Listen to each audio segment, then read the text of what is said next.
Bro, I implore you. I really think you should carry a flashlight. Whether it's the cab of your truck, your backpack, your purse, maybe stuff it in your pocket. You should have a flashlight for a number of reasons. And if you clicked on this video, you're thinking about buying the Loop Gear SK05 Pro Mark II UV version. And this is the thing. This is like the Swiss Army knife of flashlights. My bottom line up front, if you have Mark 1 of this flashlight, there's zero reason to upgrade.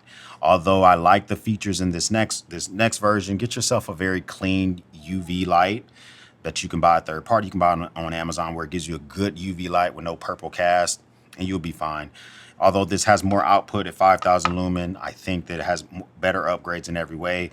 Do I think you should spend over $100 if you already have Mark 1? No, I don't. However, if you're trying to decide between the non-UV version and the UV version, and you can spend the extra dollars, and I think it's probably less than $20 to get the UV version, I would say get the upgrade. This UV version is just a clean light. It's very, very good. And the thing about this, it has a true, very good 365 nanometers of UV light. It doesn't give a purple cast whenever you're using this thing.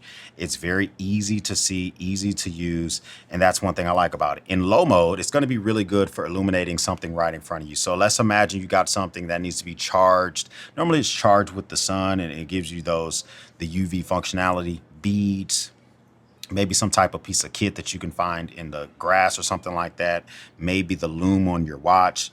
Or if you want to just check and see if a $100 bill is real or a $20 bill is real, you can use the UV light for something up close and personal. But if you hold this down, it gets you the turbo mode for the UV light. And this is going to like illuminate like a 10 by 10 foot room. That's going to be really good if you just put down a kill. Say, for instance, you just, shot an animal or whatever. You're trying to figure out where does the blood trail begin. Holding down that turbo mode is going to illuminate a larger area, and it just makes it that much better for inspection purposes, travel reasons as well. We just got done with an Airbnb, and of course, the sheets should have been clean. But to be able to take a UV light and to shine that on something, it does make it that much easier and that much more peace of mind to see if there's any biological contaminants or bed bugs or bathroom surfaces have been thoroughly cleaned. Okay, so that's a good reason to have it. Even to see if someone's giving you a real driver's license or paper currency, as I mentioned earlier, to see if the stripes on the passport is real. A UV light comes in handy for all that type of stuff. Emergency purposes, if you want to be able to illuminate the engine well of your vehicle to see if you have a leak, like, oh my gosh, I think something is leaking, especially when it comes to coolant, stuff like that. This is going to be good for you to be able to light up your entire engine well of your vehicle and see stuff like that. And if you just, out on a hike, this is going to illuminate some of your items, such as your minerals, artwork. So if you're on a trail or something like that, you want to see if some fluorescent minerals and stuff, that could be a nice party trick. Light up scorpions, stuff like that. So UV light comes in a lot of handy for that. I do have a couple of complaints about both of these, whether it's the UV or it's the regular version. First of all, to use the UV light, you actually have to, you turn it on, right? And once you turn it on, it's in low mode. To use the turbo mode of the UV light, you have to actually hold it down, which can get a little bit fatiguing. I know you're like, hey, first world problem, but if you're literally trying to illuminate the woods and you're going to be doing it for 30 seconds, a minute or whatever, it can be fatiguing to have to hold that button down the entire time. So that's something to think about. And both of these get hot while charging them and while pumping out to another device. So of course you have a USB-C port here, which allows for you to charge it with USB Type-C.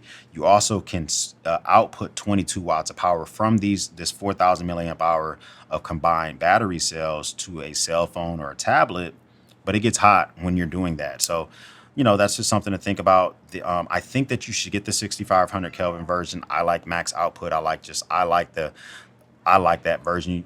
I think they have a more warmer color temperature if you want to check that out as well. But it's just a very good light. Of course, you're going to get 2,500 lumen on the spot beam. You're going to get 3,800 lumen on the flood beam. So both of those have their usefulness. So that is the spot. This is the flood. And so you can see very distinct differences. Double tap to get the absolute turbo mode. of the 5,000 lumen. So that's going to be something easy for you to see. And the thing about this, it has very clean CRI emitters, whether it's the front emitters on the front of the flashlight and the side light, all of them clean. Meaning if you're trying to read a document, you're trying to make a repair, something really, really small boats, and you really want to see like the head of that boat, yeah, you're going to want to have a clean CRI flashlight for something like that. It's built like a tank. It's built very, very solid and rugged. And it just has little subtle touches that I like a lot. So first of all, you can reverse the pocket clip. So if you want to carry beam down or beam up, just take it off with the screws. You can do that. And you can run no pocket clip. They include that in the case. So you can just run no pocket clip in here if you want to.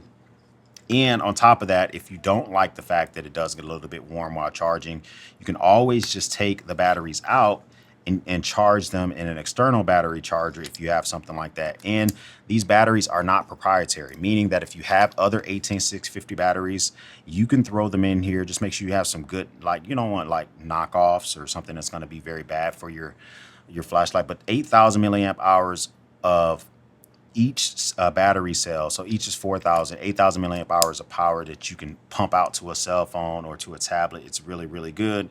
That's going to be something that you may want to check out.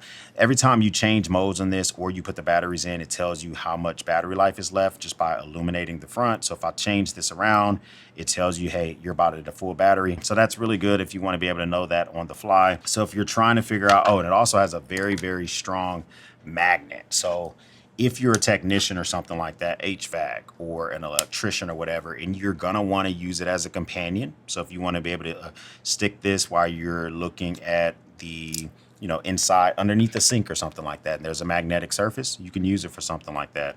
So that's good.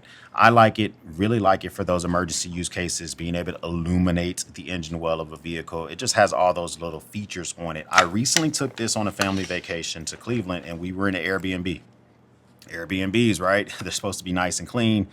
Pull it out, make sure the sheets are good to go. There's no bed bugs. There's no weird stains on the sink or anything like that. I just carried it in this pouch. I checked this entire pouch underneath the plane because there's knives in here, and I had everything that I needed. It fits really, really well. Too big for a Molly. This is a larger size and elastic band, so it won't fit in a Molly size. The pocket clip will. This will fit in a Molly, right? So if you want to clip it onto a Molly strap, you can, but the whole thing is going to need something a little bit bigger than that if you're looking to carry it that way.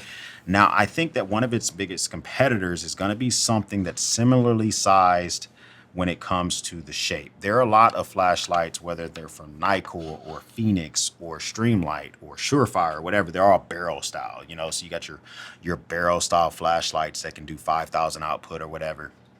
But if you're looking at this, you're looking at it because of the shape. One of its biggest competitors is going to be the Ace Beam Terminator, whether it's 2X or the regular, or I would say an even better competitor is probably going, or a more relevant competitor is probably going to be the Nikkor EDC 37.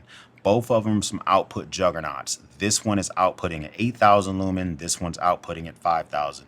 X, you got to choose one. I'm going to make you choose. It's going to be the loop gear. The loop gear has a magnetic base. I can take the batteries out. It has the UV light.